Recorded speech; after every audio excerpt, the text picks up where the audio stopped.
वो शाम मैं कभी नहीं भूल सकती जब पहली बार मैंने अबलख धनेश को देखा था। हम घने साल के वन में वन देवता मसानखम बाबा के दर्शन को गए थे।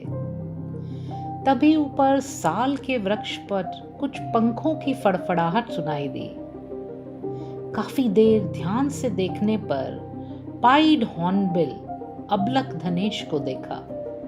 काला सफेद रंग और पीली चोंच के ऊपर धनुष आकृति का कास्क देखकर मन रोमांचित हो उठा, मानो मसानखम बाबा ने स्वयं दर्शन दे दिए हों। हम उन्हें तब तक निहारते रहे जब तक वो अपनी अनोखी उड़ान भरकर आंखों से ओझल न हो गए। शहर में भी आपने अपने घरों के आसपास या पार्क में ग्रे हॉर्नबिल या सलेटी धनेश को देखा होगा।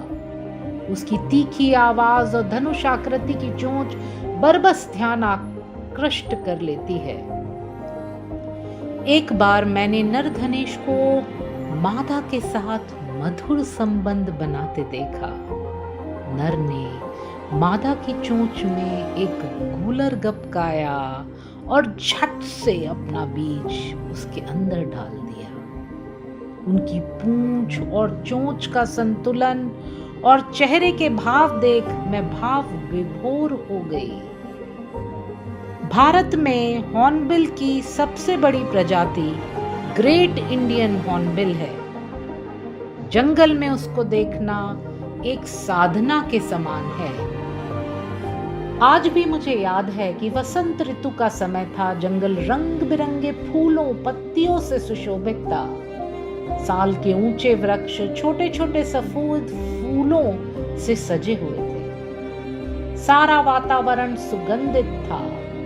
हम काफी देर तक घास के मैदान में एक पक्षी को देखने की कोशिश कर रहे थे।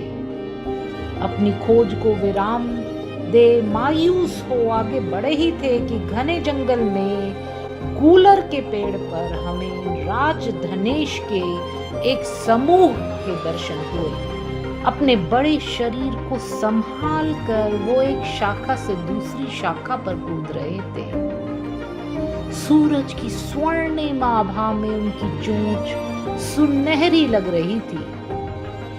एक धनेश अपनी धनुष जैसी चोंच से अपने पंख खोलकर संवार रहा था। उसने झट से एक गूलर उछाल कर गपक लिया।